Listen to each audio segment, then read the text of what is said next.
evening presentation is on DMR. Presenter James Adkins, KV0NHX. Is nice enough to come here from Springfield, Nixa, that area. Clever. Okay. I call it cold eggs. That sounds more sophisticated. I haven't really caught on yet. All right.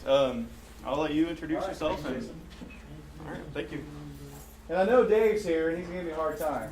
So I'm ready. I'm ready for you, Dave. So I got this little pointer thingy. If you get bad, I'll just point at you. All right. Just that do that. Sorry. Anyway, this will work. I'll be in good shape. There we go.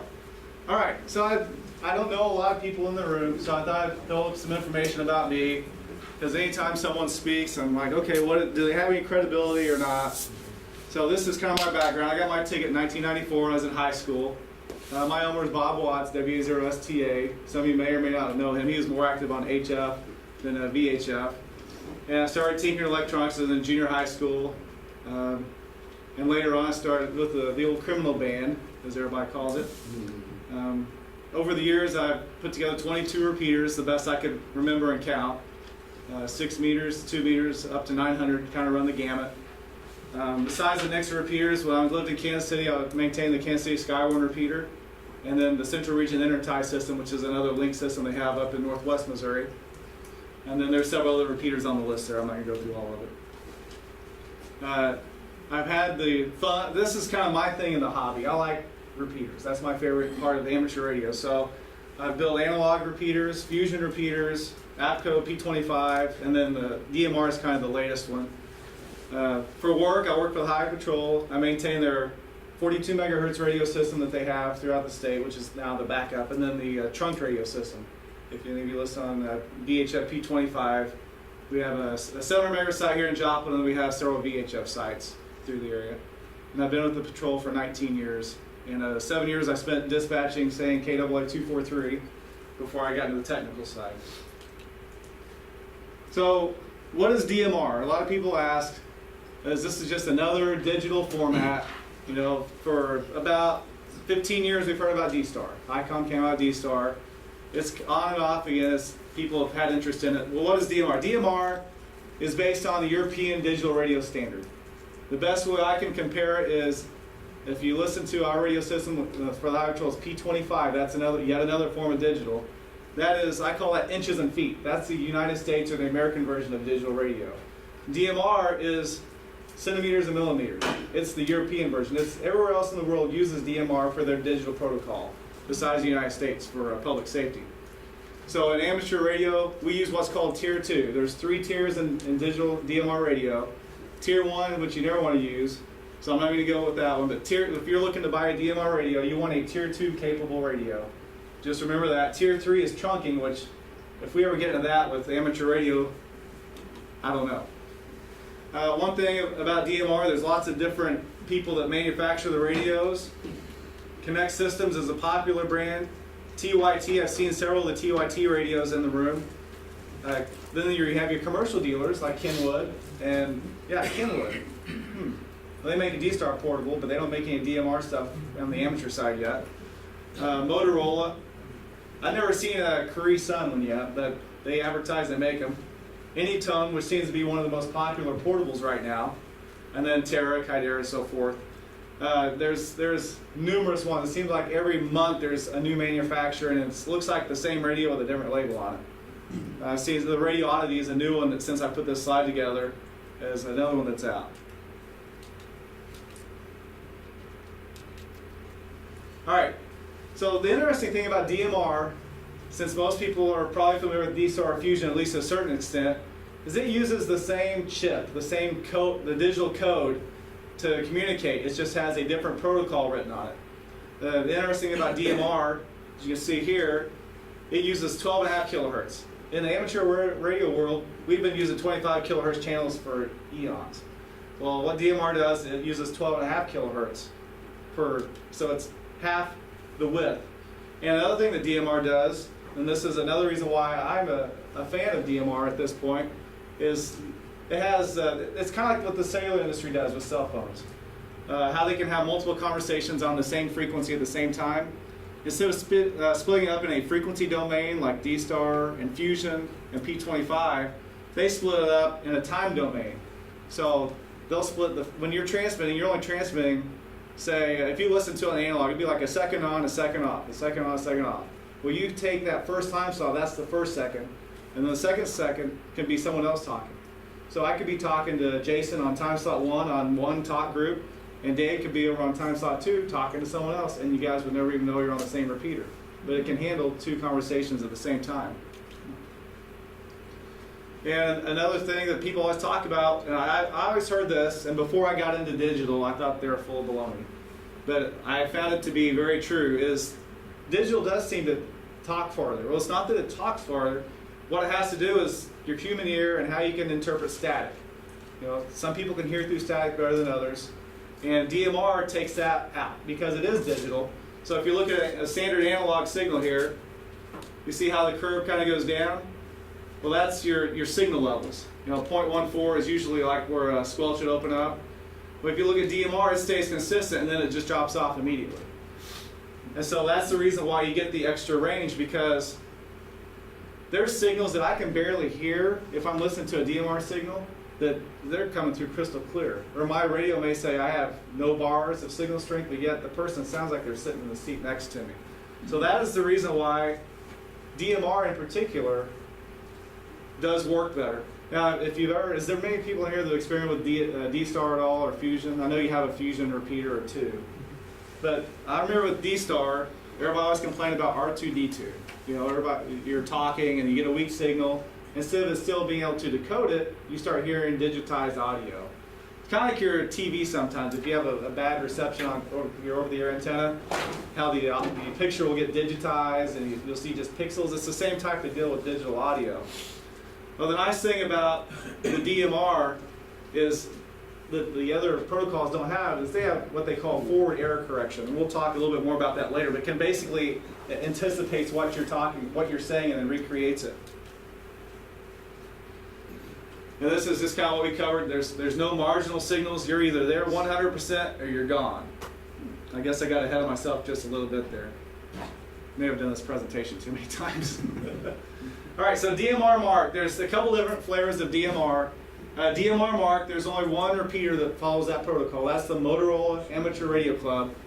They're kind of the group that got DMR started in the amateur radio world. Basically, they allow only Motorola equipment. So unless you have a Motorola radio, you're not going to play DMR on their network. They have, to link repeaters together, they have a separate device that looks like a Cisco switch, or like a 48-port switch or something to that effect. And that's how they link repeaters together. All right, so another difference with Mark is they determine what channels you can talk on beforehand. So that's like Jason saying, okay, you're a Joplin club member, you can only talk on the 210 and the 19 and the 35, and we're not letting you talk anywhere else. That's basically what DMR Mark does. Their repeater owners decide what channels you can talk on. And so, but DMR kind of stagnated. I think I first got a DMR radio probably 7 or 8 years ago, and it really stagnated. There wasn't a whole lot of traction. And then this Brandmeister came along. Well, Brandmeister takes what DMR markers and it just blows it through the roof. So basically, they allow you to do anything. If I want to buy a high terror repeater, or if I want to make a repeater, I can put it on their network. You see people talking about hotspots, like a DV Mega or a BlueStack. They allow hotspots on the network. So you can have a hotspot sitting at your house, and say Dave has his portable radio, and he wants to talk to his buddy down in Texas somewhere. He can turn his radio to the Texas channel, and he's talking through his hotspot to the repeater in Texas, and not tying up anything local that way. Mark won't let you do anything like that. So currently, you decide what you want to talk on your radio with DMR. So like I was talking about earlier, where the repeater owner on Mark Network decides what channels you can talk on.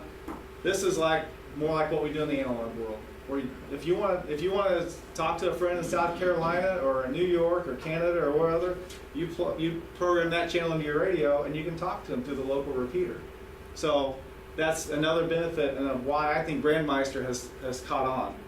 The one caveat I will say though is if you are going to use a talk group that isn't common, usually everybody says, well, contact the repeater owner first. And the reason for that is not because they want to necessarily tell you what to use or what not to use. but they want to kind of direct the traffic and kind of tell you where to use it. If you remember a few minutes ago I said a DMR repeater has 2 time slots. Well, lots of times we'll have 1 time slot that's a static talk group, which means it's there all the time. So like on our repeaters, we have a channel called Southwest Missouri, and that channel is active all the time. If you turn your radio on, if someone's talking on that channel, you're going to hear it. Now, if you say you want to talk to a friend in California, well, the California channel is not on the repeater all the time. But if you the minute you key your radio up, anyone that's talking in California is going to come through your local repeater, and it'll be active for the duration of your conversation. And 10 minutes after you're done talking to them, the repeater just shuts it back off automatically. So that's the neat thing about Brandmeister versus Mark as well. Something else that Brandmeister does, and we haven't really done this yet, I know that we've talked about a little bit, John, is using the GPS. Like this TYT radio has a GPS built into it. And if you use APRS at all, if you've ever experimented with that, this will report back to APRS.FI through your local repeater, so you don't necessarily have to have a digipeater. Yes, go ahead. If that has to be connected, the repeater has to be connected to the internet, is that correct? To talk to the different talk groups, yes. Because you're talking about time slots in California and other. Right. That's only on the, if it's connected. If we had a repeater that wasn't connected, it'd still have digital repeater, but Right. not connected to everybody else. It'd be just like your Fusion repeater is now. It would still work, and you can still talk digital to anybody within range of the repeater. You just couldn't talk out over the network. And that's another myth which I was going to get into later on, but when we get to, I'll just skip it since we're talking about it now. I've heard lots of people say, well, that's no good because if you don't have internet, you can't use it. Well, it's still a repeater, just like any repeater that's out there. It's just it's not linked up to anything. And you know, and we've had so much traffic over there in Springfield. We're talking about just putting up a repeater that is standalone, so people can go and talk on it, and not necessarily go out over the network. That way, we have a separate standalone repeater that people can just use and not worry about tying up a time slot for a linked talk group to Kansas City or throughout Southwest Missouri or Southwest Missouri Skywarn or something like that. Does that answer your question, all right? Yeah. Okay. So we what we've done, if you go to we have an email group. We abandoned Yahoo. We got tired of their spam. So we went to this thing called groups.io for our email reflector. And we have some files where if you buy a DMR radio, we have a couple of radios that we've put files on our website or our email reflector for. And so this is kind of our general layout that we have here. So we have Southwest Missouri. BYRG is kind of funny. It stands for the Backyard Repeater Group, and there's a long story. And if you're in a report, you want to read about it, you can go to byrg.net. It's a group out of Kansas City. Then we have a Missouri statewide, Arkansas statewide, Kansas statewide. Branson actually has a lot of users already, which I'm kind of surprised. The repeater over there in the corner is the one we're going to put up at Branson here in the next couple of weeks. And then in the last 2 weeks, we've created a Missouri Aries talk group, so anyone that's involved in Aries statewide can get on that channel and communicate. There's also a local 2 and a local 9. What this means is kind of like what you're talking about. If you don't want to be linked up anywhere, you can go to this local 2 channel, and you can talk locally on your local repeater and not go anywhere. And local 9's the same way. It's just a second local channel, so you basically have 2 local channels that aren't linked out to the network that you can go talk on. And then the Southwest Missouri Skywarn group got a talk group it's either late December, early January, and they're going to add that to the Skywarn network so that you can check in or be involved with the weather nets via Skywarn. And this thing called a parrot. Everybody knows what a parrot does, right? You talk, it repeats back to you. That's what this channel is. So if you have any question whether or not you're making it into the repeater, you can key up your mic, KB0 NHX testing, and you unkey. And then a second or two later, you'll hear yourself come back and you can tell what your signal quality is. So it's kind of, some of the analog repeater controllers have that function built in, DVR. And you enter your DTMF code 24 or whatever, and you key up and say it, and you'll hear playback. This is the same type of concept. It's just in the digital realm. These are all the current Missouri channels or talk groups that are assigned. There's Missouri area, Southwest Missouri, St. Louis Metro, Branson area, Northwest Missouri Aries has their own channel, Southeast Missouri Aries, Southwest Missouri Skywarn, Kansas City North Aries, in Cass County areas. As you can see, it seems like areas groups have kind of caught on. And I don't know if there's a lot of, well, I know the ones in Kansas City are pretty active. I've not listened to Southeast Missouri at all. I wasn't aware of that one until just when I was working on the slideshow. I know the gentleman that's pretty active in Northwest Missouri, so I know they're pretty active on Brandmeister. So, we're talking about this, what is DMR, well, how do you get started? And this is where it's kind of different from analog. You buy an analog radio, you take it out of the box, you program in your frequencies, your PL tones, and you're ready to go. DMR is a little bit different because the first thing you need to do before you can do any programming is you have to have an ID. So it doesn't cost anything. Basically, you go to this website, that's actually the long one, but that's there. I just go to Google, search DMR Mark ID, and it comes up, it takes you to the website, and you select that you want to get a DMR ID, and they issue you one. Everyone in Missouri starts with 3129, and then there's a number after that, 3-digit number currently. But you only need one ID. You don't have to have an ID for every radio, so once you get your ID, it's good for your portable, for your mobile, for your hotspot. If you want to put a repeater at your house, you do need a separate ID, because there's a separate registration for repeaters versus users. But that's all laid out. It's real simple. There's a button on the bottom of the website, repeater registration, user registration. You click user registration, and you fill out your name and your call sign, and it says within 3 days. Usually it's within like 30 minutes, and you have your ID and you're ready to go. So when you're programming your radio, I know, like with me, when I look at analog radio, for example, I always do. I want to put my frequencies and stuff. Do I want to have a frequency? Do I want it to be in numeric order? Do I want alphanumeric order? Everybody goes through this whole process. Well, this is no different.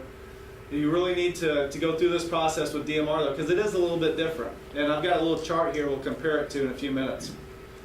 A lot of the radios, like the TYT that I have here, and I'm not sure about the radioddity. I don't know if someone in here has a radioddity, the GD77. Yeah. Is it limited to 16 channels per zone? Yeah. Okay, that was the first generation of these DMR portables that came out. A lot of them are limited to 16 channels. That goes way back to the Motorola days of two-way radio. The newer was like the Anytone. They're not limited to 16 channels. You can have however many channels you want in the zone. So that's something to consider. You buy this radio, how many channels can you put in a zone? A zone, that's kind of a foreign concept to us with our Yaesus and Kenwoods and ICOMs, Linco. I don't want to leave anyone out. You have 100 channels or 200 channels and whatever. I never really utilized zones in my analog radios. So you think about, I got 16 channels, so what 16 channels do I want to group together? So one of the concepts that's kind of caught on with DMR is, say you put up a repeater in Joplin as DMR. Say, Brian stuff in back there, by the way. So we're going to plug in 444.625. And that's when you program your radio, every channel in your zone is going to be 444.625. So you might have 16 channels with his repeater, and then you're just going to change the talk group. And you saw me talking about talk groups. What is a talk group and all that? Think of a talk group kind of like a PL tone. That just is when you're on a repeater, that's limiting. Okay, I'm going to hear this group or this talk group. Think of it as a PL tone, a repeater multiple PLs, and say everybody's assigned a PL tone in this room, and you want to talk to this group of PL or this group of PL. That's what a talk group is. It's kind of like a PL tone, if that helps you to think about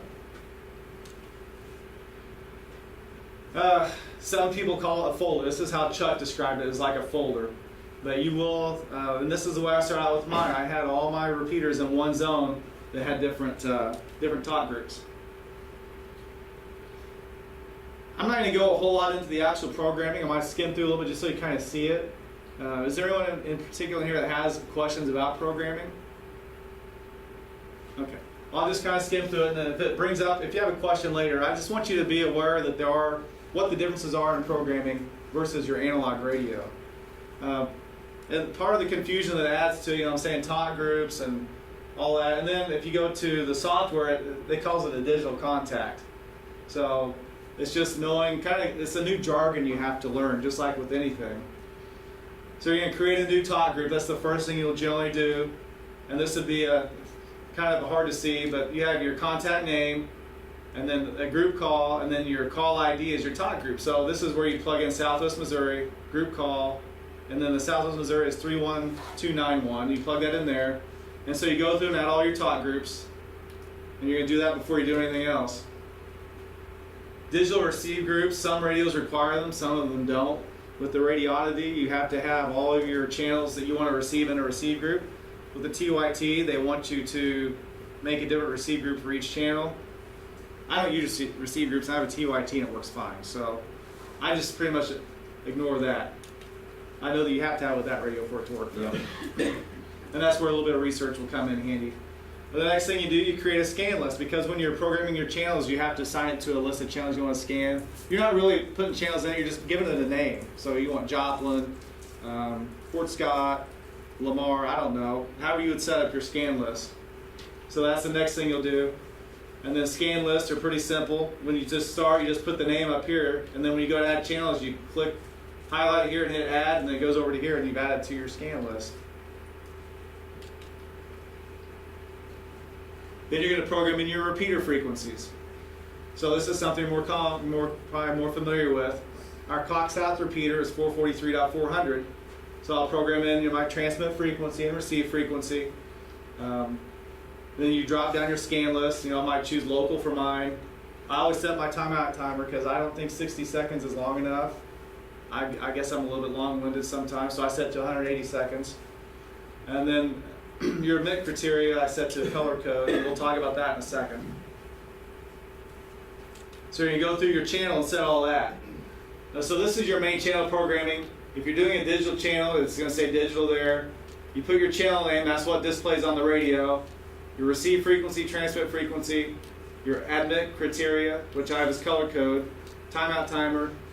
So this is what you would normally do on a repeater, is program this stuff in. So where the DMR part comes in is over here.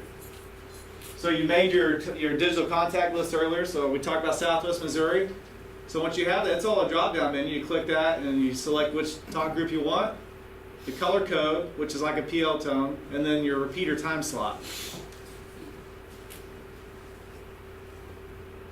I'll skip past that one, so we just talked about it. Analog channels. So that's the nice thing about these radios, just because they're DMR, they also do analog. And I like mine because the battery life tends to last a long time. It's the 2800 milliamp hour battery, and it lasts a long time. So there's a few changes you make with it, and you can see you put all your frequencies in the same. The only difference is you have a PL tone option down here. But what about simplex?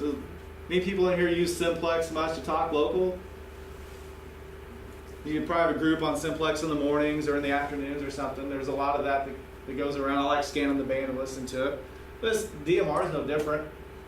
We use simplex to talk back and forth from our command post to the rovers out near the command post at one of the bike rides this last fall. So there's a list of DMR simplex frequencies. There's not a lot of them. The one thing that I always ask, and what everybody will always tell you, please don't use 146.52 or 446.0, which are your nationwide calling channels for DMR. There's no reason to do that. There's plenty of simplex channels. The only difference is when you program your simplex, they're always on time slot 1, color code 1, toggle group 99.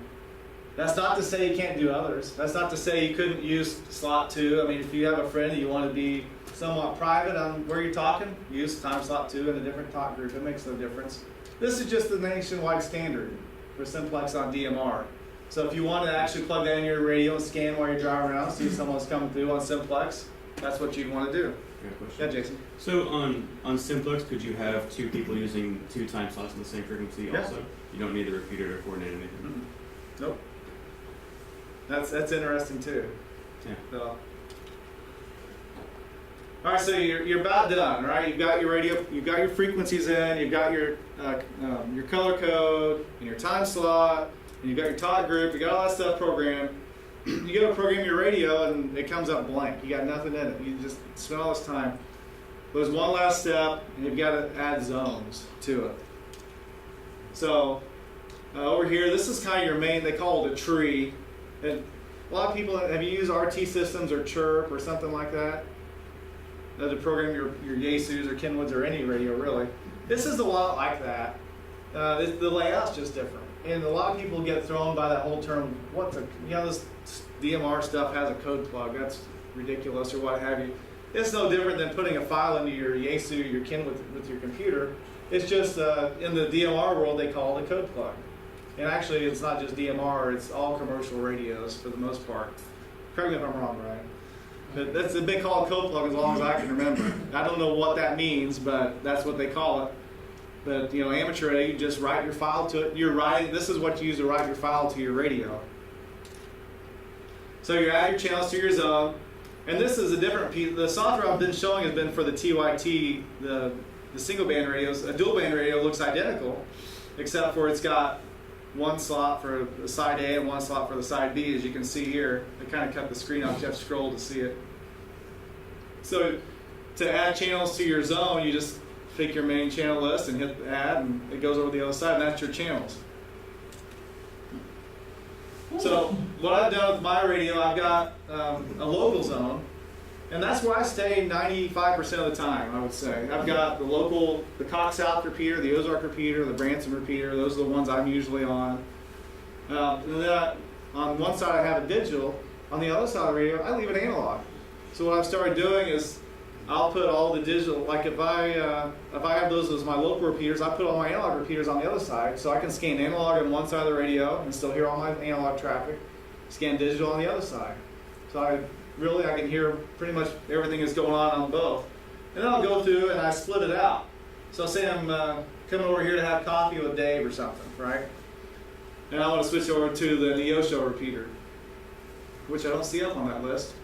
I guess I forgot that one. 444.525. Well, what I've done on my analog side is I take every repeater that is within range. If I'm in Neosho, what repeaters might I talk on? So I'll put in like the 3.5 and the 3.9 and the 1.9, the 2.10, and I'll have all those on my analog side. And there's just the one DMR repeater over here, so really I'm just scanning talk groups. But I can still hear all the analog traffic while I'm within range of the Neosho, and I've gone through another revolver and so forth.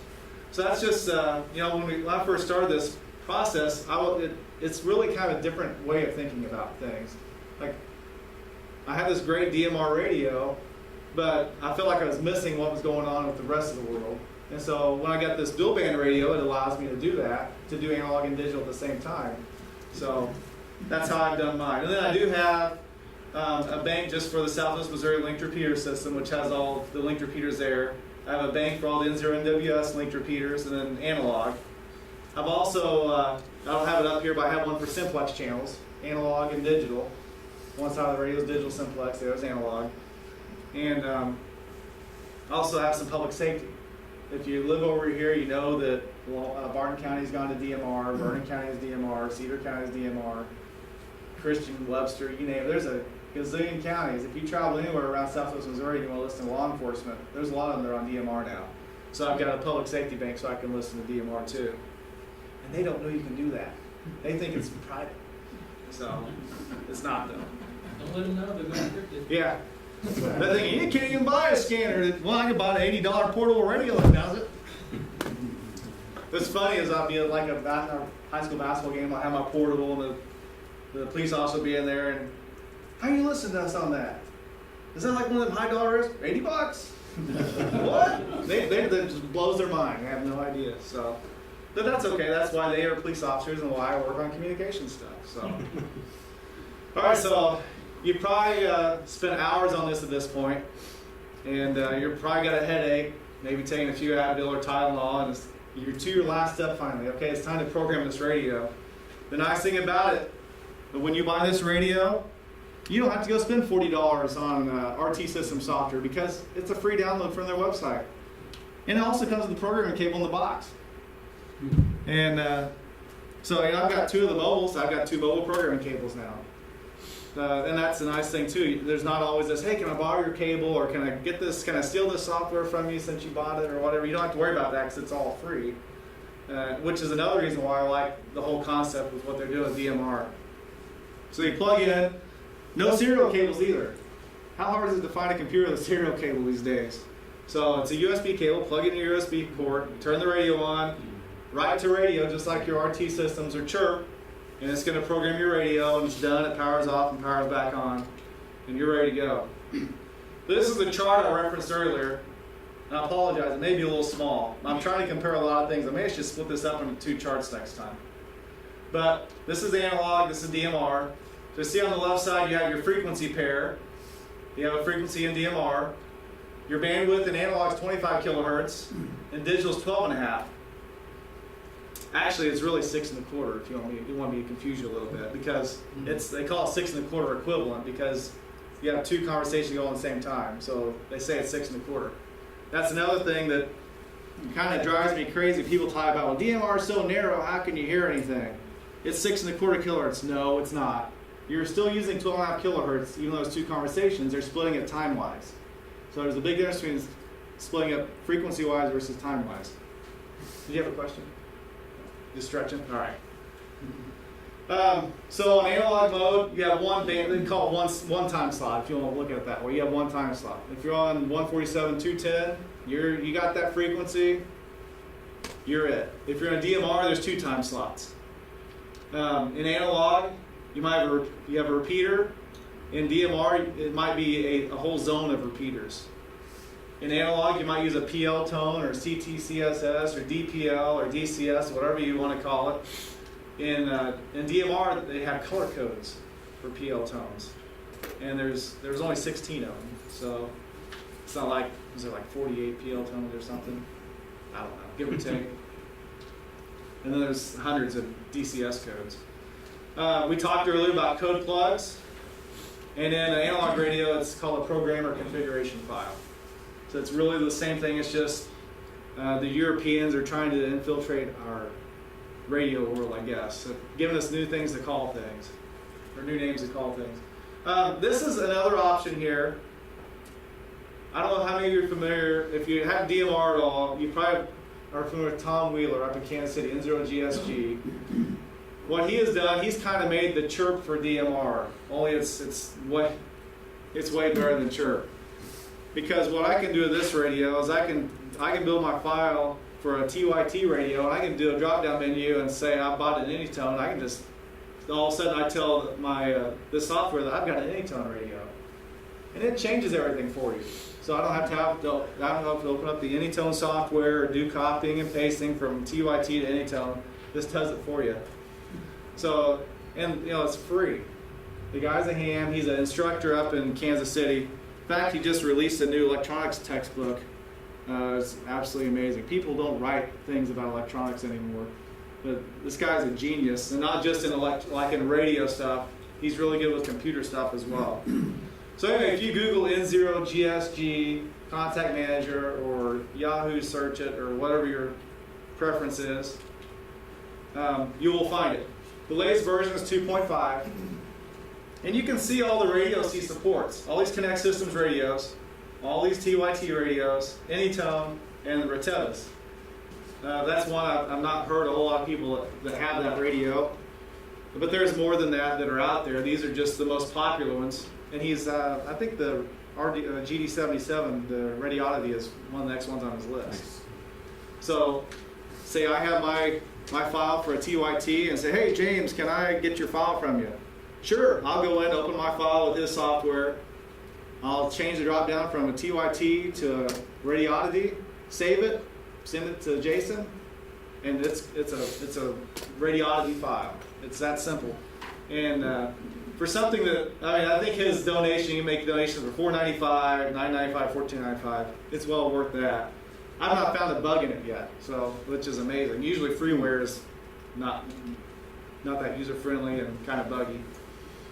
So, help getting started. All right, so I mentioned earlier we have the groups. If you go to groups.io.g/g/nixahams, that's our email group. I don't know, you guys still have a Yahoo group that you use here? We're actually moving to groups.io pretty soon. You'll love it. We don't get any spam or anything anymore. And it's so user friendly. So if you go to that in the files section, just like your Yahoo group, if you keep files there for like your club constitution or documents, we've got a folder called Code Plugs. And we've got several in there for the MD380, the 2017, and the 9600. And we update those from time to time. They're there to help you get started.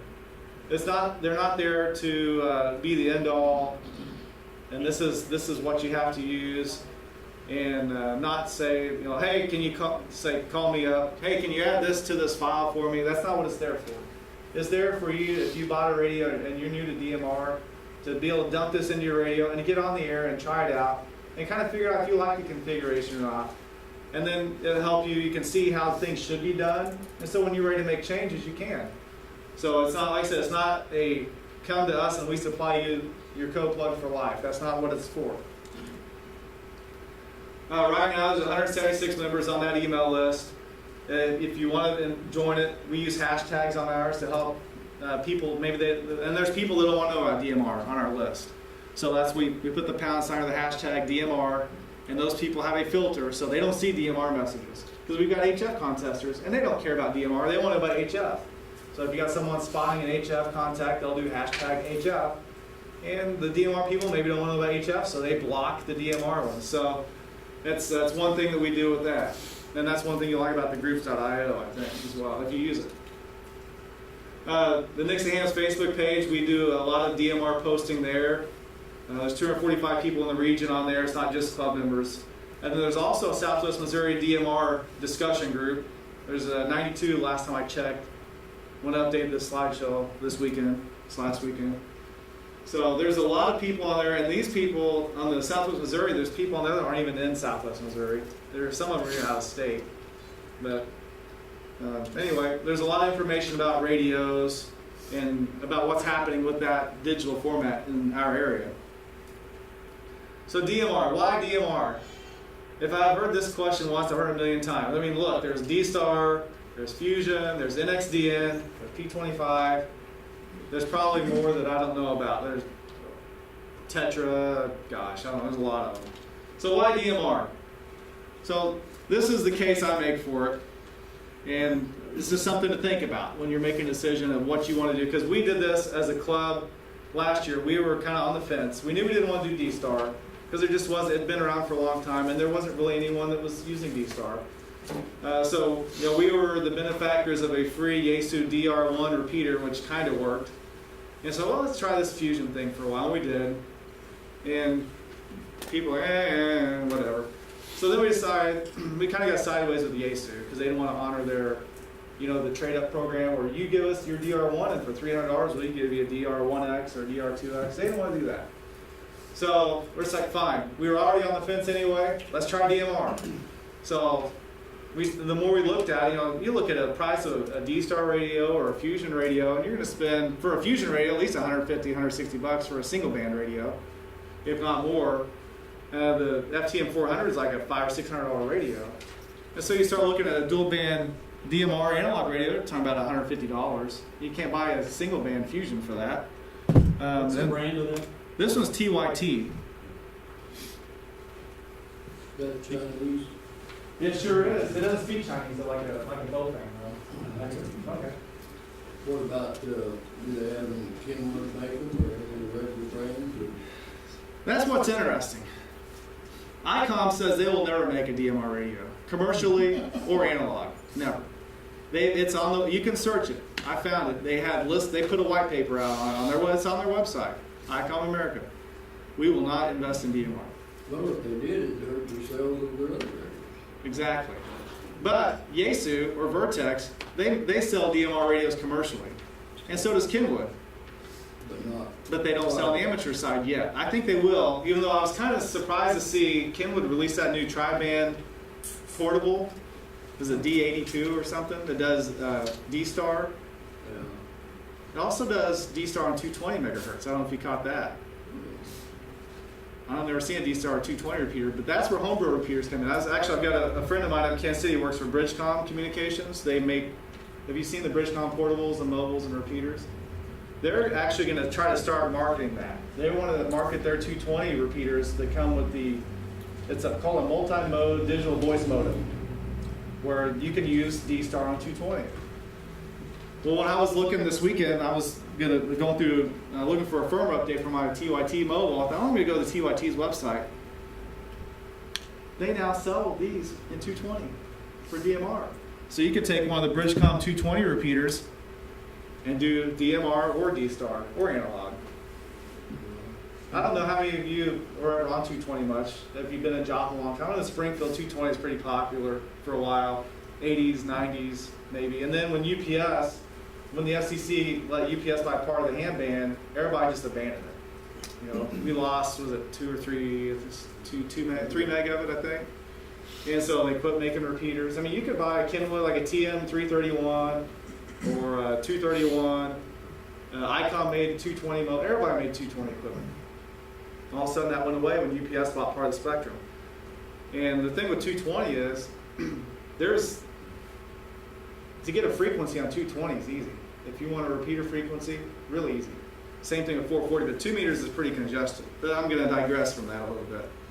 But that's just something to think about too, is I think you might see a little bit of a revitalization of 220 because of this, all of a sudden these radios that are available for D-Star and DMR on 220. So DMR, back to where I should be anyway. I get on my soapbox, don't I, sometimes, Dave? You've heard me on my soapbox before. We all do. Yeah. Okay.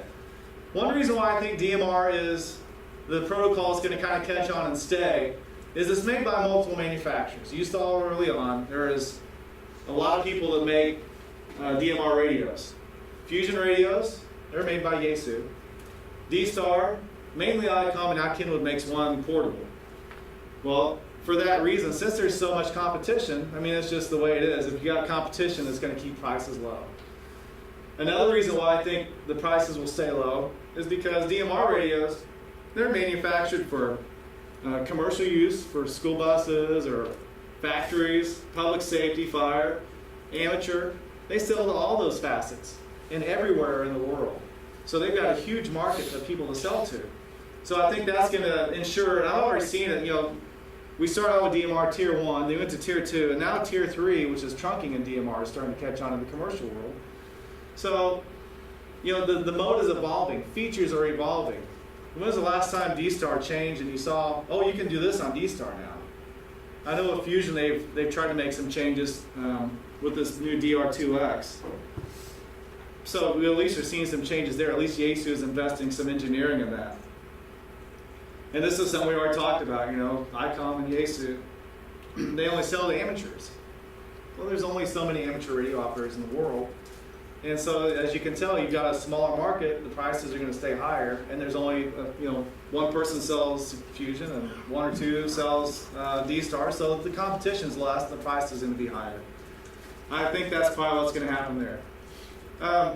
And you'll think about this too, for decades. Think of the Motorola Micro. If you ever built a repeater, does anyone know what a Motorola Micro is? You know, workhorse. We just got rid of the last Motorola Micro that I had just last year. It just finally went belly up. I didn't have to recap it. I was done with it. So we replaced it with a new repeater. But a lot of these repeaters, MSR 2000 from the 80s, MSF 5000 from the 90s. I mean, these are repeaters that get retired from police use or business use, and they're free. They just give them away. The MSF 5000, I think I've been given like 30 of those things because they wouldn't do narrowband. Well, who cares? We don't use narrowband in amateur radio. That's like a $15,000 repeater. So for years and years and years, people have been able to get those for next to nothing. And they're great repeaters. They're way better quality than what you can buy a D-Star or Fusion repeater, which is basically, if you ever take them one apart, it's just the Fusion is just 2 FTM 400s in the box with a fancy interconnect cable and a bigger heat sink and a fan. That's all it is. And you think about intermod, you drive downtown, paging transmitters and all that. With a repeater, you just multiply it because you got an antenna up on top of a hospital or wherever. And they don't have the filtering to help with the front end. So they're not as good a quality as one of these repeaters that have a ton of filtering built in. So that's another reason why I think. Also, DMR allows for multiple conversation on the same frequency. Well, just think about that. All of a sudden, you can have 2 people on there having separate conversations at the same time. And they're not interrupting each other. They can carry on all they want. They're even talking now about making a 4 or 8 time slot for Fusion or for DMR. So think about that. What would it be like to have a single repeater and have 8 different conversations going on at once? and still taking up the same bandwidth. It's just they're splitting the time slots into smaller time slots. You know, cellular, they've been doing this stuff for years. It's finally kind of catching on here. Now, so with FDMA, it's always going to be one conversation at a time. That's just the way it is. So there's a lot of things going there. And we were talking about earlier about if you lose the internet and the repeater doesn't function, what have you. There is one benefit to not having a linked repeater. If you want to have a mixed mode, what mixed mode means is it can work in analog or digital. You can do that with DMR. So you can have your repeater. If someone wants to use an analog, they can. If they want to use a digital, they can.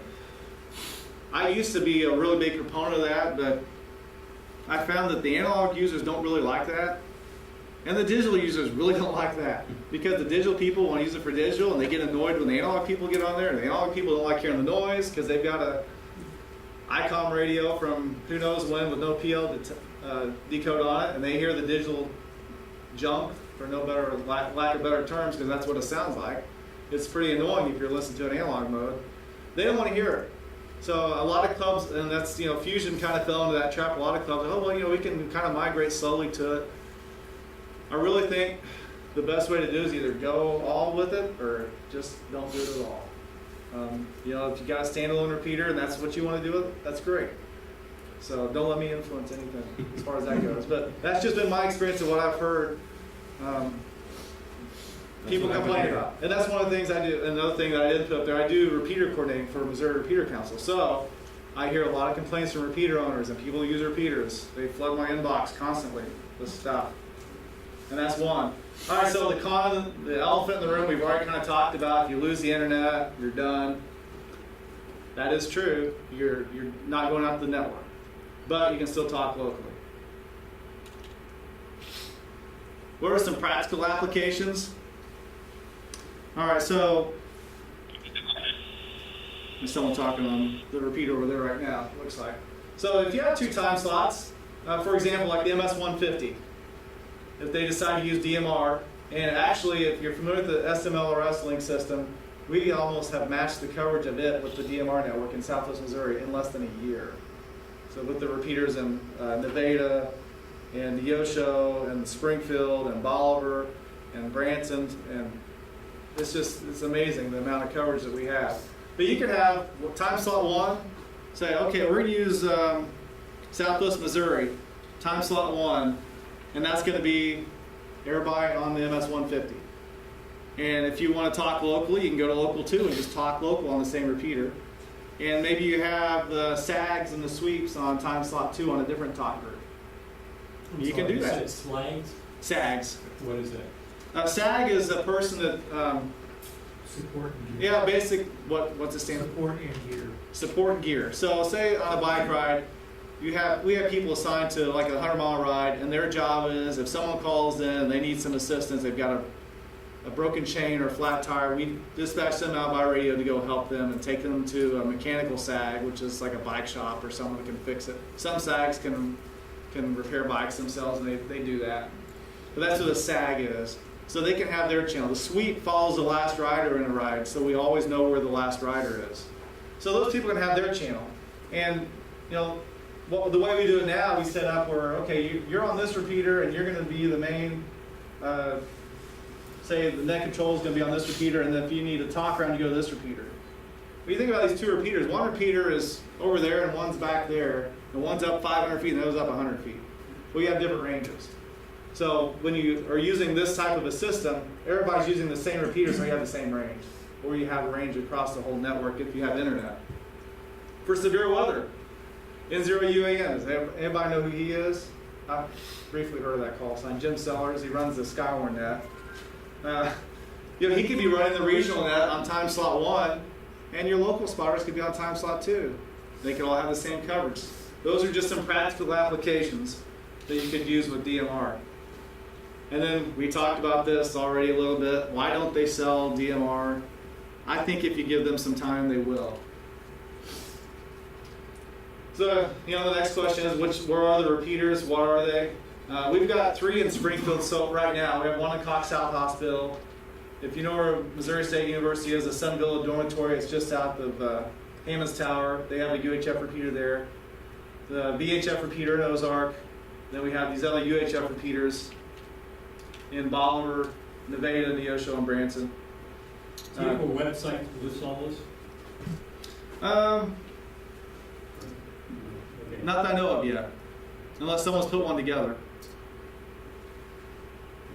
And if you want this, after I can email you the slide or email you the information if you want to email me direct afterwards. Or if you just want to write it down, I'll wait till you get done. There is some talk of additional repeaters being added. The one in Neosho is not up very high. It's up about 100 foot. It's right at, it's on Gateway, just north of Business 60, I believe. There's a truck stop there, but it's up about 100 foot on it's an old microwave tower. It covers pretty good, but you get north of Carthage and you lose it. What's interesting, if you go to look at the BYRG's website and their coverage in Kansas City is just through the roof. They've been taking repeaters and flipping them to digital. And this is another thing that I don't think a lot of people maybe are familiar with, how much it costs to put a repeater on the air. Buying a repeater is not the expensive part. When you look at spending Tower crew. $1,500, bingo, tower crew, they have to have insurance. Your tower crew, you could spend anywhere from $1,000 to $3,000 or more dollars depending on what you're doing. You got to have an antenna. So you're going to spend another $500 or $600 for an antenna if you a good commercial. You got to have coax cable. 7/8 inch coax is about $4 a foot. And if you're on a commercial tower, you got to have insurance. It's got to be done to their standards. It's got to be grounded. There's all sorts of things. So buying a repeater is the cheap part. And a lot of people think that's the expensive part. But if you already have a repeater in place, like a lot of these, if you have duplexers, you have your antenna on the tower, now going to digital is not that expensive. So that's where the key is. If you're putting up new repeaters, more expensive.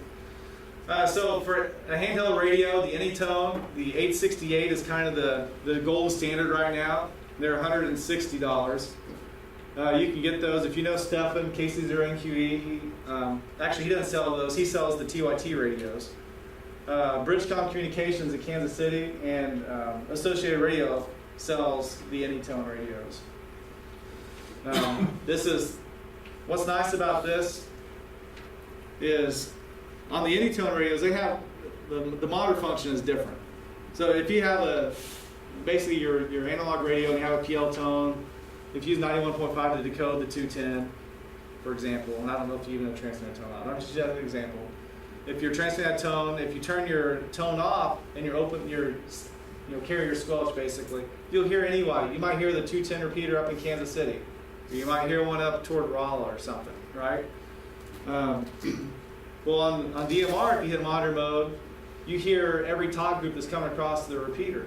So lots of times I'll be driving down the road and I'll be sitting on Southwest Missouri or Branson or something, and my radio looks like it's receiving something, but I'm not hearing it. So I hit the monitor button, and it shows up, and and I'll see what talk group it is, and I'll see the ID of the person talking, and I'll see the name of the person talking. And then when the other person keys up, I'll see their name. So it's kind of interesting. Some of the talk groups that get used, you're like, Can you hear them? Yeah, oh yeah.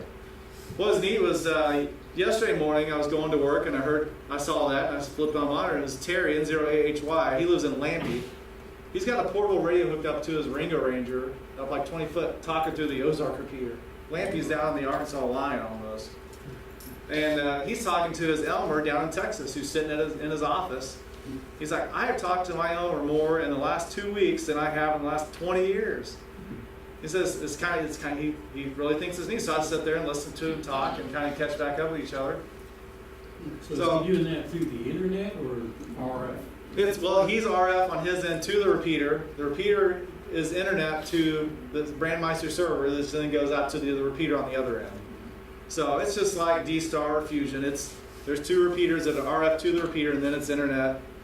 I will say though, what they're doing in Kansas City is kind of groundbreaking. They are building a backup, basically a mesh network, so they can link their repeaters together with their own LAN. They don't have to have the internet, so link theirs together. So if they lose the internet, they just won't be able to talk down to Springfield, but all their repeaters will still be connected. And really, that's not that expensive to do if you've priced any Ubiquity or something like that. That kind of equipment's really pretty cheap these days. Kind of my old standbys that I like is TYT, the MD380. That was the first one that I had, the first DMR portable. Bought it for $80 new. I think they're still about that price range. They're bulletproof. And they're really simple. They're not dual banded. There's a lot of things that they don't do. But if you just want a good starter radio, that's a good way to go. And not spin an arm and a leg for it either. Mobile radios. I like the TYT 9600. One caveat there, you don't want, there's 3 models, right? Model 1 is what I bought last year when they first came out. I was about ready to throw it out the window because the mic light would stay on. Anytime there's power to the radio, whether the radio's turned on, the mic was on. It had popping noises coming out of the speaker all the time. It was just really buggy. But, you know, and I know, Dave, I'm kind of like with you. I like to buy American stuff. Unfortunately, we don't have, even the Japanese aren't making these things yet. But the level of service I got from TYT, I thought was above and beyond because I bought this radio, and I lived with it for a few months. I bought it, I'm going to use it, whatever. They came out with Model 2. I'm like, man, it'd be nice to have Model 2. So I emailed them and said, hey, if I ship this to you, will you guys upgrade it for me? Because it was a hardware upgrade. It wasn't a firmware upgrade. They said, yeah, pay shipping. I paid $11.07, shipped it back to TYT. Okay, so it's in China, so it did take 2 months to get it back. But $11. And they didn't upgrade me to a Model 2. They went and did to a Model 3, which had come out while I had sent it back to them. And I've got that thing back, and I've checked. It's the same serial number. I did open it up. I probably wanted a warranty or something, but I had to see is this really the real thing. And sure enough, the circuit, they basically put a new circuit board in my radio is what they did. And same thing with the control head. It didn't charge me anything for it. So I was pretty happy with that. You hear a lot of bad things about it, but I'll give them credit for that all day long. And it is basically if you have a Yaesu FT8800, 8900, it's that radio with a different control head. So one thing I'm looking for, and this is something that hasn't really caught on yet with the DMR market, is remote control head radios. That's almost a necessity for me. I want to have a remote head. I want the radio underneath the seat, and I want the head on the dash or wherever. Anytone is supposed to be releasing a dual band remote head radio this spring or early summer, so I'm kind of waiting for that. If it's anything like their handheld radio, it'll be a good radio. The TYT is not remote head. The only one right now is Connect Systems, and would not recommend that right now. I have a friend that just bought one, and he sent it back to the factory. It's so bad. They've got a really bad batch of radios right now that are out there. So that's another thing about this market. It can change. Just because you have a TYT now and it's a good radio doesn't mean the next one's going to be. But what I have found is they're really open and receptive to listening to you. Unlike Yaesu or Kenwood, if you want a feature, you say, hey, I would really like to have dual VFOs with different transmit and receive PL tones or something. Whatever your feature request is. Whatever. We don't care. I've seen it if you go to their TYT's Facebook page and you say, yeah, I kind of like to see this. And someone say, oh, I'd like to see that too. And next thing you know, a week later, you've got a new firmware that's come out, and they've done that. So they're really receptive to the end user's requests, which is another reason why I've been pretty happy with TYT. And they're not the only one. The other ones are like that too. I think Radiology is pretty good about that too. Yeah. But they usually I would not recommend buying one of these brand new when it comes out. If they release tomorrow the MD 2018, I'd probably wait a few months and let everybody else be the beta testers. Didn't even know where I was at, but I already hit that one. As far as repeaters, I like the Motorola repeaters. The XPR A300, A400 is kind of similar to what you'd see in the Fusion or the D-Star. It's basically a couple mobile radios, except for their higher quality. They're $900 to $1,200, basically. The SLR 5700 is what we have over there for Branson. You'll see it's really small. I've got a dealer that will actually sell those to us at cost for amateur use. And they're 1860 for VHF or 1920 for UHF. Those are about a $5,000 repeater if you were Web City PD want to go buy one. So he gives us, it's really his dealer price on that. There's a 100-watt version, the MCR 3000. I think those are upwards of $6,000 or $7,000 if you buy them new or more. I don't know, do you know? Have you priced one of those new lately? They're way They're pretty high. I think they're more than that even. But what I'll say is, you know, everybody's, when you're building an analog repeater, oh, we gotta have a 100-watt repeater, gotta have 100 watts. What I found is, because we have one of these, we basically kind of stole it. Not really, but we got a good price on it. 100 watts is too much. But if you have a 100-watt repeater on DMR, it's going to talk further than it hears. And I don't know about you, but I do not want to have an alligator for a repeater. So what I found is the 50 watts is about perfect. You'll have a pretty evenly matched system. The 25-watt repeaters tend to hear better than they get out. Bolivar, Nevada, the MSU are all the 25-watt repeaters, and they all exhibit the same characteristics.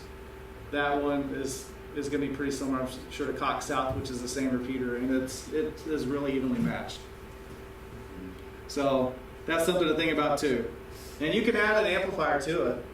They've done that with the MSU repeater because it wasn't getting out the way they thought it should, so they added an amplifier. That's just like any repeater, you can do that.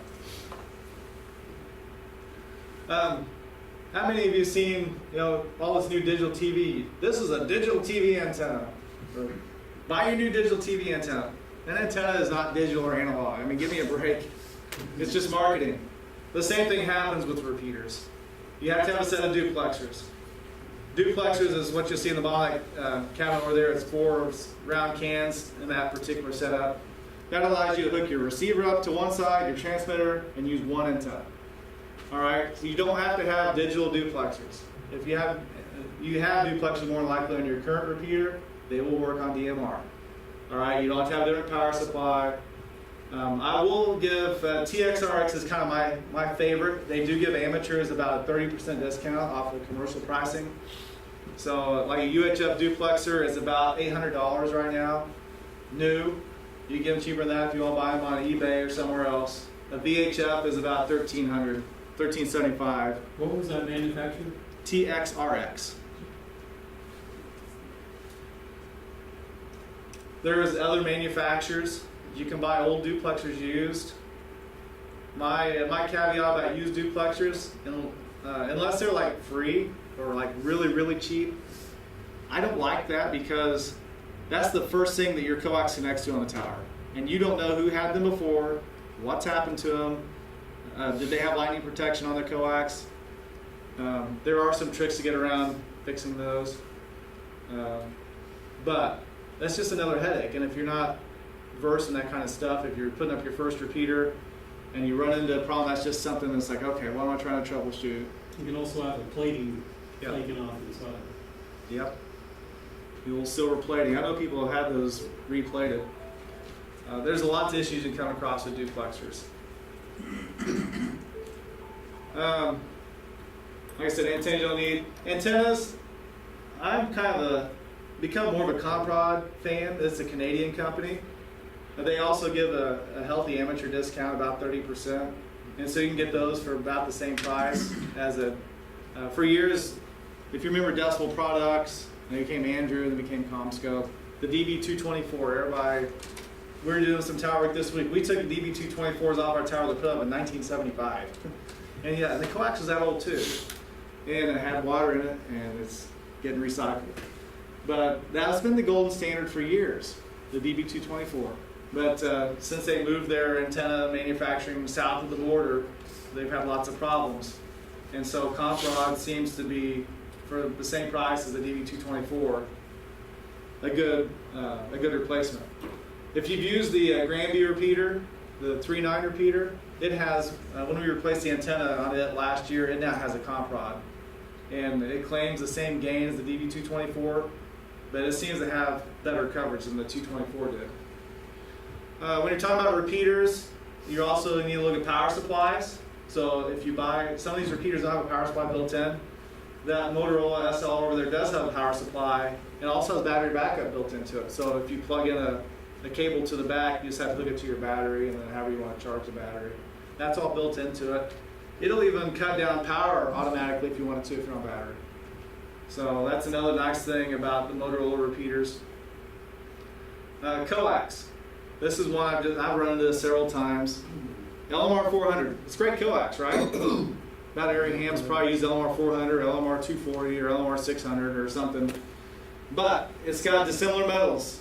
The foil and the braid are dissimilar metals, and over time, they will cause popping and cracking noise in your repeater for unexplained reasons. Usually about 4 to 5 years, and then you're done with it. So in the digital world, you're going to experience digitized audio. And you're going to think, well, there's some transmitter here, your signal, you got a problem with your mobile antenna, and all it is this LMR 400. So LMR 400 is not rated for duplex use. And what I mean by that is it's not made for you to transmit and receive at the same time on it. There's lots of coax cables that you can use for that, but LMR 400 or any LMR coax is not what you want to use. Otherwise, you'll be taking lots more Advil and banging your head against the wall. Case in point, we had... So it's got poor isolation? Nope, it's just the dissimilar metals. Okay. They just interact over time and corrode and popping and cracking and... What about 9913? Yep, you can use 9913. It's just not double shielded.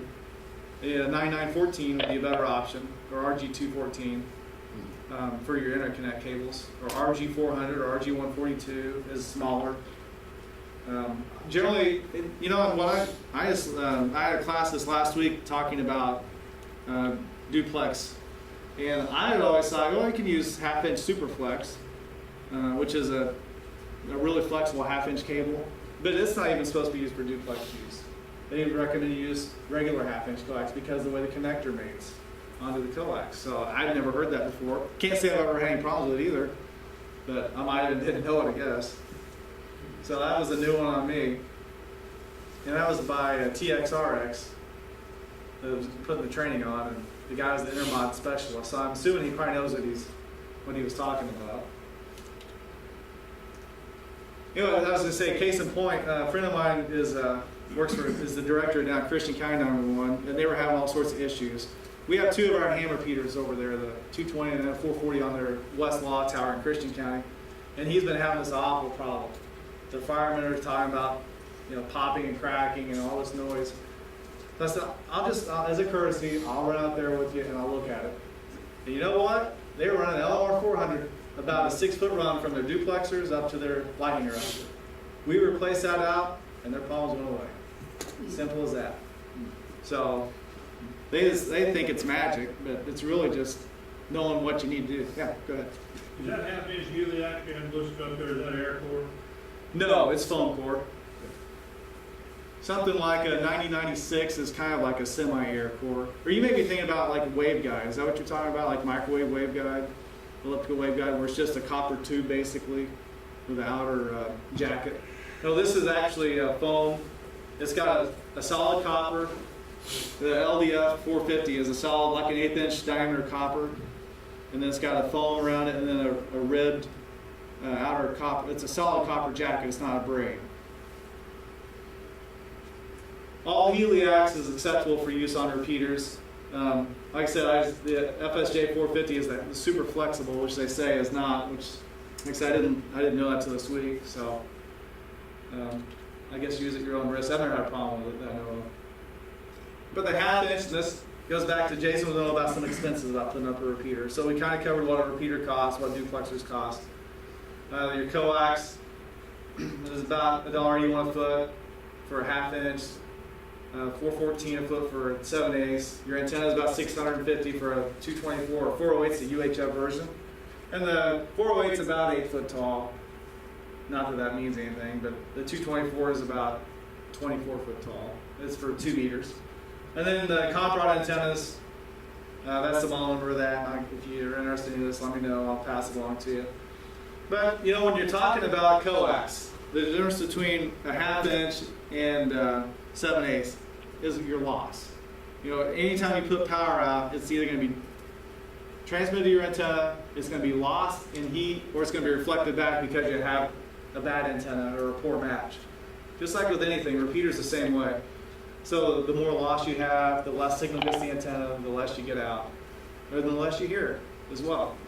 So say like a 1/2-inch coax is going to have about 1.1 dB of loss per 100 feet, and you go down to say 7/8, and it might be like 0.6 dB. So there's what's it worth? If you're going 300 feet, then it's probably worth it to go a little bit more, and because 3 dB is half your signal, right? So if you have 50 watts out and you have 3 dB of loss, that's 25 watts getting to your antenna. So if you can decrease that to where you get, say, 1.5 dB of loss, and then all of a sudden you're getting 42 to 43 watts out. So And that affects your receive as well. yep, it sure does. This is another thing that we talked about too, is your interconnect cables between the duplexers and your repeater. And Pat Conway, WA6JGM, I don't know if you know him or not. He has a Highland wheel repeater. But years ago, when we were building our 6-meter repeater at Nixa, he's like, you need to make your cables a 1/2 electrical wavelength. And that will make it that will maintain your high Q between your duplexers and your repeater. It's a true 50 ohm match. So you take your, 5904 divided by your frequency in megahertz times the velocity factor of the coax, and that gives you the length of your cable in inches. So, and it has to be a half-wave, 3/2. It's basically an odd multiple of half-wave, and that has maximum transfer. So Pat, you have smoked too much marijuana in your past. This is baloney. So I thought, I gotta try this, right? So I went to our 440 repeater up on top of Cox South, and we were using just whatever length of cable that I threw on there. And so I went ahead, okay, did all the math. I got this cable. It's exactly, within probably the 16th of an inch where it should be at. And I plugged those cables in, and no joke, we got about 20% more power out of the duplexers and a 20% better receive sensitivity just for doing that. So I thought, okay, I'm going to test this. So we were, like I said, we had this class with TXRX last week. And this guy worked for Motorola for 18 years and been at TXRX for 30-some years. Just really smart. So I asked him, I said, tell me, is this true? And he said, yes, it's true. That's exactly right. So that's another thing to consider when you're making your cables. If you want to optimize the system, there's a lot of things you can do. There's a lot more than just plugging a repeater into the wall, run some coax to the duplexers. There's a lot of things you can do to make things better, whether it's little tricks like that, adding a little filtering on the transmitter or the receive. When you're talking at home, you're transmitting, then you unkey and you're receiving. But when you start mixing those signals together on the same piece of coax, a lot of black magic happens. So there's a lot of things you can do to kind of manipulate how your repeater works. Was there any questions about DMR or anything else? I know we're getting close to your hour here. I was trying to say an hour and 15 minutes. I'm close. Yeah, go ahead. Earlier you mentioned the hotspots. Yes. For DMR. Is that similar to like a Vision Fusion, like a node? Yes and no. Okay. The Fusion nodes, you have to have a Windows 10 computer hooked up to that HRI 200, I think, is for a repeater site. I'm not sure about how you would do a Fusion hotspot. But there are these hotspots I'm talking about. Depending on which one you buy, they can do multiple. It's like you can take your DMR portable and you set your hotspot to Fusion, and you can be on a Wires X room in Kansas City talking to the Kansas City group. Or you can interface it, link it up with D-Star. So, but you're talking Fusion you're talking DMR from your radio to the hotspot. Now, not all are that way. So So the hotspot is something you would buy at Best Buy or? No, there's Grapevine Amateur Radio sells it. There's a lot of manufacturers online that sell the hotspots. I picked Grapevine because that's where I picked my radios up from. My TYT is the first time. And he sells a package deal where if you buy a hotspot and an Anytone portable, you get a little bit of a break in the price. But there's like a DV Mega, a BlueStack. They do require internet, and it's a hotspot. So the idea is you set this up at your house and you have a simplex channel on your portable radio, and you just talk to your hotspot that way, and then it goes out. We're trying to get Dennis Kimmery to come down W0HL in Nevada to give a presentation. He's got a pretty neat setup at his house where he uses his hotspot basically as a scanner. He assigns like 10 different talk groups or channels. Like he wants to monitor Southwest Missouri and Northwest Missouri and Southern Texas Hurricane WatchNet. And so, you know, he can sit at his house and listen to all that stuff on his hotspot channel. And then when he wants to talk, he can flip his radio to it, go through the repeater or what have you. So he basically uses it as a scanner. There's lots of different uses for it. There's other channels that are really busy, like 3100, which is one that we block from our repeaters because it would go 24/7. The problem is if you key it up, it's not going to unkey, and no one can use the repeater system. So we block that one on ours. But there are certain channels like that you wouldn't want to tie a repeater up with it for 24/7. Because not only the fact that you're transmitting 24/7, but also because then people can't use it, you know. So that's a good use for a hotspot to monitor the really busy talk groups. That maybe you want to see what it's about for a day or two, you know. The hotspots have a lot of uses. They can tie to your phone if you have a personal hotspot on your smartphone, or if you have a cellular modem or something. Someone connect by Bluetooth, someone connect by Wi-Fi. It just really depends. There's multiple manufacturers. I can think of at least 3 or 4, and they all do different things. But generally, some of them are single mode DMR only, some of them are multi-mode. So it's one of those things where it's just a learning process. If you think that's something you're interested in, you're kind of looking at the different ones, whether it's the DV Mega, the Blue Stack, or the two more popular ones. Did I answer your question on hotspots? Yeah, go ahead. Now, just listening, I'm going to guess making mobile edits and programming from the radio require a large camera and computer. Actually, the first versions, yes. With the latest firmware on the TYTs, they now have what they call a VFO function. So you can go into the VFO and make all those changes manually as well. So in the field, you can make some quick updates. You probably won't program on the radio. I wouldn't, but that doesn't mean you couldn't. But yeah, they do have a VFO, and that's one thing about. So these radios are Part 90 type accepted, which means they're not supposed to be easily programmable. Because I don't know any fire department or anyone that would necessarily use these. I know that I was at a Mexican restaurant. They're using both things the other day for their channel, but they're cheap, right? $30. And they can be dropping salsa and survive. But the first radios did not have a VFO function. But the later ones, that's one of the things a lot of hams requested. And so there's a checkbox in the software. Do you want to have this or not? You check it and you have it. If you don't, if you're programming for a commercial user and that's not something they're supposed to have, you don't check it for them. So. Hey, go ahead. Do you have something? Yeah. So if you're going to use a computer to program it, you mentioned earlier about the AZ wireless X being on the 10 channel. Do you have a little 10 for that as well, or can you even use it base? The hotspot, the DMR hotspot is. No, just programming the radio. Oh, programming the radio? Yes. I don't know if you necessarily have Windows 10. I mean, I've used 7 and 10 on mine. I'm not sure if you can use a Linux or Mac or anything like that. I've not tried it. I know the contact manager software that Tom makes is not compatible with like Linux. He's talking about doing a Mac version of it, which I like Mac, so I just can't program the radios with it. It'd be nice if I could take an iPad out and program radio, but it'd be really slick. Dave, don't let me down. I'm waiting for something from you. I'm waiting for that big. Oh. That big. I've been thinking about this, and here it is. Moment from you. Nothing yet. I think it's a pretty neat deal. I wouldn't know much about them. Yeah.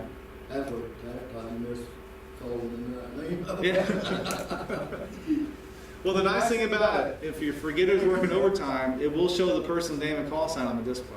Yeah, no, that's So then- a feature. yeah. Yeah, these things got all kinds of features. It's just amazing. And here's, last year In April, there was 19 repeaters in Missouri that did DMR. Now, when I checked last, we were up to 39. And we're almost 700 licensed hams that have DMR IDs in Missouri. And we're one of the, besides like California and some of those states, we're one of the bigger states. You go to like Arkansas, and it's like 300 or something. Yeah, Brian? Did you show him the brand monster website? I have. I can. I didn't know if you had ever heard of that. I can pull that out. You have another question? Yeah, on the digital ID, how does that tie in with the FCC? It does and not. our ham license, they don't directly interlock? No. So can a person have more than one incidentally? You could have more than one DMR ID, and the only reason you really want that is if you're setting up a repeater, or if you're, each person should really have their own ID. So, like, say your wife had her license, I mean, you could put your DMR ID in both radios. If you're talking to each other, though, it's going to be fine. But the problem would be is if you both go talk at the same time. I couldn't tell you exactly what would happen. I just know it's not good. It's probably going to confuse some things. Do you have to have a ham license to get the? Yes. Yeah, they will not issue a DMR ID to someone else. They validate. I'm not sure. I couldn't tell my head their process for validating call signs, but I know that it's kind of like Echolink. They have a process where they go through and they validate. Yes, this is a valid ham call sign.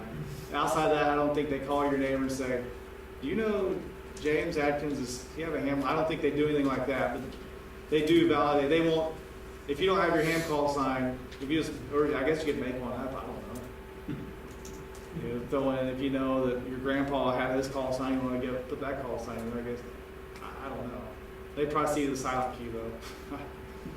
I don't know. I'm not trying to defeat the system.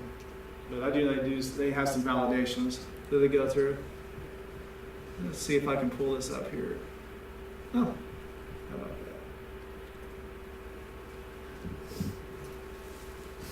that? Okay, this is where I'm going to get, let's have to do that extend on You this probably or need to extend display or something. Drag the Google window off to the left or right. We used to pull Try the other way.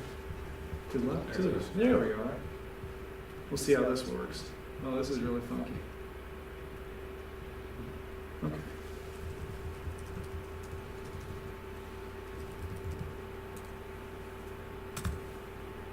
I mean, it's up to you, Jan. I just think this This is kind of the neat part about. This is live stats. So, if you have a repeater, this is called the dashboard on Brandmeister. So I'm logging into my account, and this is going to show all the repeaters we have right now that I'm a part of. And I can go in and change settings or what have you on these repeaters. So let's go to, here's the one in the room here, Branson. We'll go to view.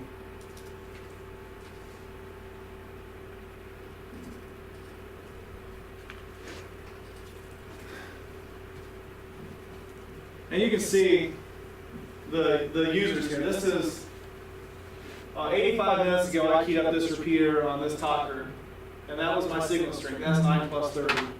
2 days ago, this is at my house 2 days ago. But I can go to Southwest Missouri right now, and we'll see if I can find someone to talk to here.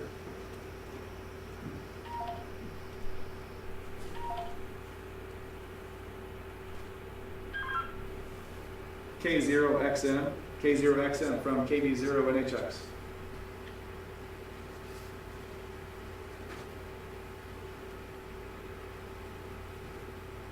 And I guess I need to go, I have to refresh here.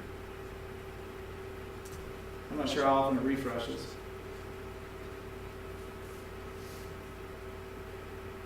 So you can see 24 seconds ago, I just keyed up on this. What was the map that popped up? I don't know. Let's go down and look at it. Well, I don't need inside there. Okay, yeah, this is just the this is the location where the repeater is going to be at. That's what this is showing you. I have a question real quick before you Yeah. plug in.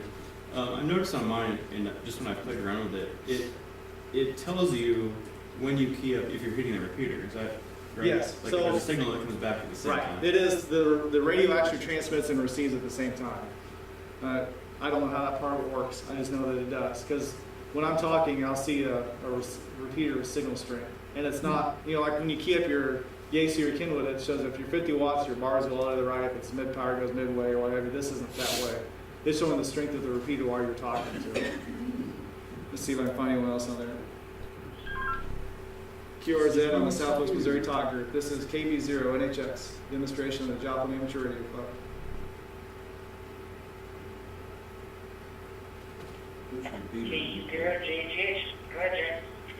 That's Preston. He's over in Nixa. Hey, good evening there, Preston. We're just doing a live demo here for the DMR. We've got the Branson repeater hooked up at the club meeting. And just want to see if anyone's on frequency that could give us a demo.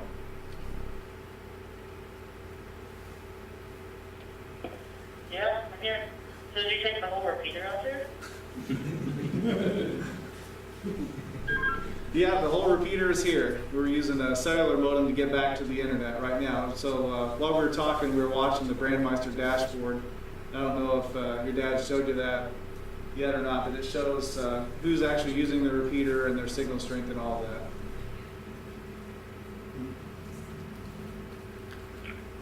Yeah, I looked at that a little bit. It looks pretty cool. So another thing you can do too, I'm going to see what this will do here. All right. Yeah, I agree. Just let me do what I want to do, right? Typical Windows stuff.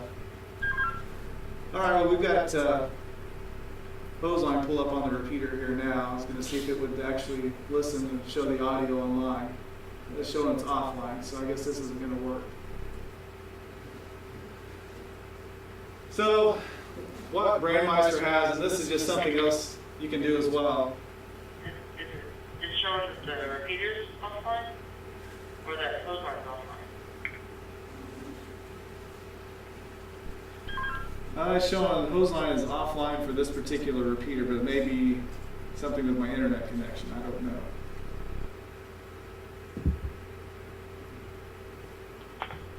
Yeah, maybe there's something with the cellular connection that messes it up or something. It says it's waiting for server. Okay, so basically what happens if you're not waiting for your server to respond, if you pull up, and the end user can do this. You don't have to be an administrator to use this. It's called hose line. Basically, you pull it up. If you want to listen to a conversation on the internet, if you have attached a picture of yourself to your profile, it'll show a picture of you up here, whoever's listening. And then it has this little analog looking VU meter that shows your audio. You can also adjust, if you don't like how it sounds on your computer, you can adjust the bass and the middle and treble and all that, add a bandpass filter. But it'll show, how long you're on there, what time you're on there, how long, who you're talking to, and what channel talk group you're on. So, and this is available for anyone on any of the repeaters. So it's just kind of a neat little, it's a way to monitor without having to have a radio, I guess, is a good way to put it. But that's brandmeister.network, and actually this is hose.brandmeister.network. And when you go to that, you may have to create a free account before you can do this. And that's just another thing, like if you have a repeater, once you get your DMR ID for the repeater, and they assign it to you, you hook it up to the server, then you have to email Brandmeister. We have an admin in Kansas City that I deal with, and he sets up your account. How do you spell that? I'm trying to read that against the wind. Yeah, it's like backwards or something. It's BRANDMEISTER.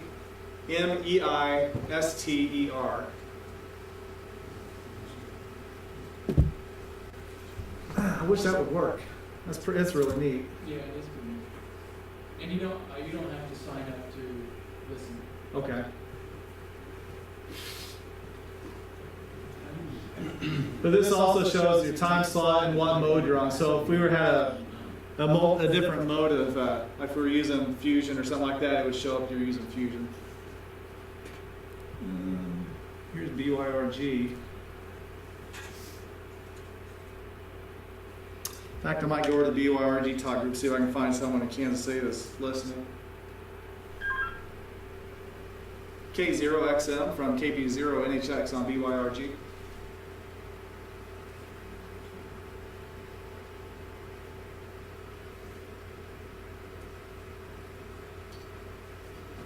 Well, so much for him being around tonight.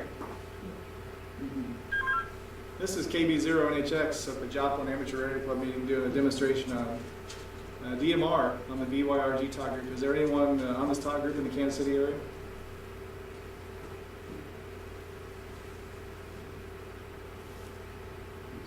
They're going to make a liar out of me. No, zero, I can help you out.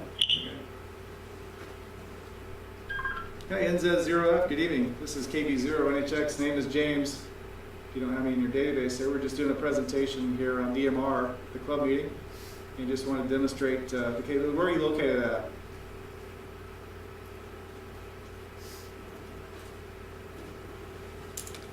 Yeah, I think you're talking to me. You cut off the call signal, but the November Zulu is 0 Foxtrot. I'm actually in Overland Park, so I'm about 3 miles south of what we call our mission repeater, which is about I-35, near I-35, just south of Kansas City, Missouri. So that's the geography.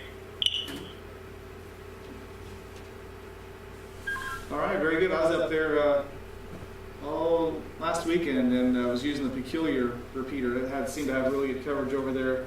We're off of 135th Street near I-35, or actually 135th and 69.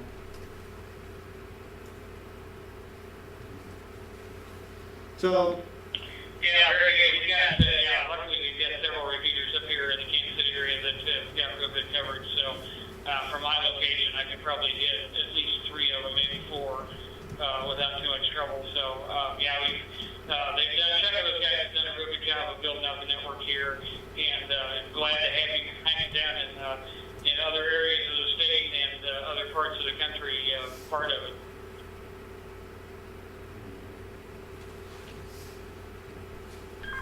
okay, well, I'm going to let you go here, and I appreciate you coming back to me and giving us a good demonstration on the signal and what it sounds like. Let's say 73 for now. KB0NHX portable.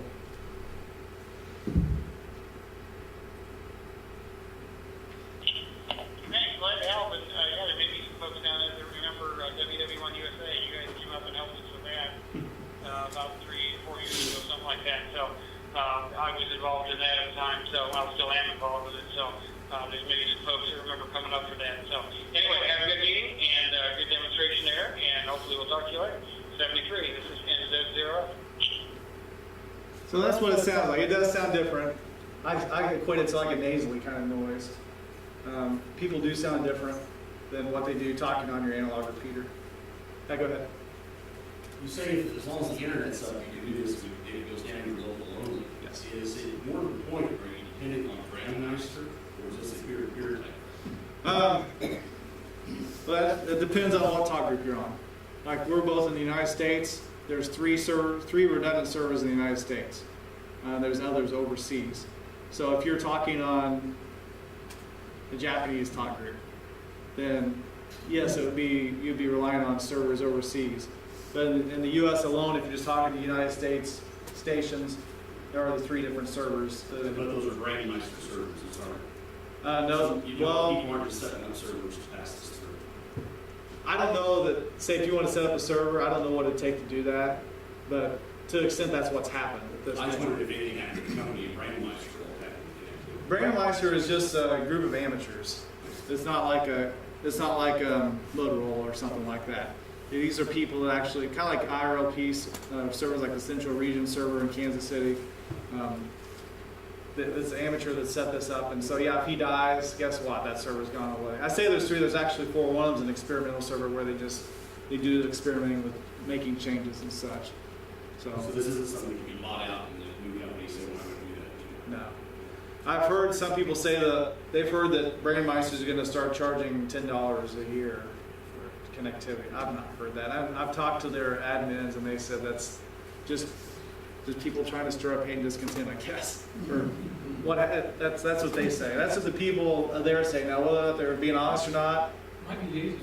yeah, or ICOM. Yeah. Yeah, that wouldn't surprise me. Competition, right? Anything else? All right, I don't have anything else, Jason, so I'll turn it over to you. And more than happy, if Jason's got my email, or if you can find it, it's kb0nhx@awrl.net. If you have a question, feel free to email. I'll help you out if I can. Thanks. All right, thank you very much.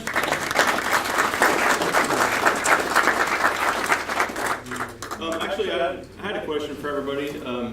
I wanted to find out how many people already have a DMR radio. I've got one. So, or how many people, if the club put up a repeater, would think they would buy one? That's a pretty good amount. Okay. All right. Just feeling it out here. So, anybody have any other questions for Steve Jeffson? I know James mentioned hotspots. Anyone that might be interested in that, I've got one over here. That if you've got a Yazoo radio, it's right now it's set up. You know, if you have like an FT 1E or 2E, you can feel free to experiment. It's something on that tag. Anybody else have any comments or questions? So, you said you're using the phone. How are you working exactly right now? Is that like, well, you're talking Branson repeater from the side of the building there? No, actually, so what I have is the repeater up there in that cabinet, which you may or may not have seen, is actually the repeater. It's hooked up to a cell modem, which I have sitting on top of the repeater. Oh, So okay. it's not Wi-Fi or And so Bluetooth. so when you're talking to Branson, you're talking to the internet. Actually, I'm talking to my radio to that repeater there, and this one the internet's top. Yes. I call it the Branson repeater because that's what it's going. Like if you look on Brandmeister, it shows it's in Branson, what's in Joplin. Obviously, it was kind of a secret transportation thing.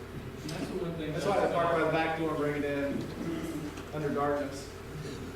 That's the one nice thing about DMR though is that you don't have a computer at your tower site compared to other technology. That is something I had thought about. JD0 mobile, big energy. I'll go ahead and shut them down. DMR is the only digital protocol that was designed with network communications in mind. That was Fusion was an afterthought. D-Star I think was an afterthought. I couldn't say that 100%, but I know P25. You know, when it first came out, it was not really a thing. So when they designed DMR, everything is built in. You just plug in an Internet Ethernet cable to the back of your repeater, and you plug in the IP address you need to get out of your router to the internet. And that's there's no special ports to open up. Like Echolink, you have to have TCP. Was UDP. there's 5100, 5200, and then 48, 49, 89, or something. Anyway, you have to open up ports, and that was always a big deal. If you have UVerse or DSL, how do I get in to open these ports? Grandmaster is not that way. If you have an internet connection, it works. Which is another thing that makes it simplifies it greater. Because even an idiot like me can figure out that. Plug in the cable, internet, good to go. How's the meeting? Turn out. Did you say that you could also use these DMR Yeah, we radios overwhelmed to it a little bit. scan the public service channels that are using DMR, like the police and the fire department and ambulance? Yes, as long as they're not encrypted. And right now, I don't know anyone that's running encryption on DMR, unlike P25. So a DMR radio, even for someone who doesn't talk a lot and just likes to listen, he can listen to police and fire in addition to ham. And let me tell you, that's the reason why I bought my DMR radio in the first place. About 3 years ago, when I moved to Christian County, 4 years ago now, they were using DMR. And they were the only agency on it. And I'd like to know what the local police are doing. So Grapevine had this deal. If you bought a VHF and a UHF, you got them both for $140. That's what I'm doing. So I put Battlefield Mall in on my UHF one, and I had Christian County and Nixon Police and those on my edge. And I use it as a scanner. That was before Brandmeister. Then whenever Brandmeister kind of started hitting the fan about a year and a half ago, so I thought, why the heck I actually use these radios for ham stuff too? And I use it for analog. You know, we just had the one DMR repeater in Springfield, and it wasn't active at all. Because it was a mark repeater. But yeah, I scan public safety with it. And I still use it for that. I had a question. I noticed that in your list of repeaters, most of them are UHF. Is there a reason for that? Yeah, the main reason is because it's hard to get a VHF repeater pair. Especially unless you live in northeast Missouri or southeast Missouri, it's almost impossible to get a 2-meter repeater pair. Because when you coordinate them, they have to be 90 miles apart minimum. For a normal coverage repeater, a wide coverage has to be 120 miles apart. Whereas UHF, there's not as many.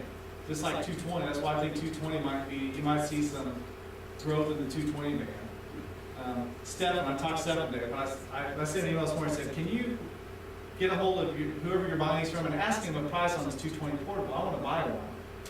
Just, if nothing else, I'll use it on our analog repeater, and I may make it a DMR repeater just for fun. Just say we've got the first 220 DMR repeater, you know? He called the guy, and the guy said, I don't carry these, we don't have any interest in them. The guy called Stephen back today and said, I've had 30 people call about this radio today. I will be ordering some. So, I really think, I mean, just in one day. Yeah. So, and I don't know anything about why people are calling about it. I'm just saying that I asked him this morning, and just coincidence that he's never had a call until today, and he got 30 in a day. I have no idea. But I do know it went out on all these different reflectors and things about DMR, and that's probably, you know, I've got one of the homebrew modems coming, and I may stick it on our 220 repeater and just try it out. 'Cause, like, the repeater's already there, all I do is wire it up. Right. Push to talk, receive, transmit, ground. Is that one of the Raspberry Pi ones? Yeah. And that's another thing to consider too. If you have a DR1X repeater, not the DR1 because they're broken, they don't. The accessory port doesn't work on them fully. But if you have a 1X, we could make your DR1X a DMR repeater with one of those boards. So, Interesting. and a lot of people, and Yaesu doesn't like that either. And that's why they don't allow it with 2Xs. I'm serious. Yeah. They don't. You can't do it. You cannot do that with 2X. They disabled that function. Because people were buying these $300 Yaesu repeaters and making DMR.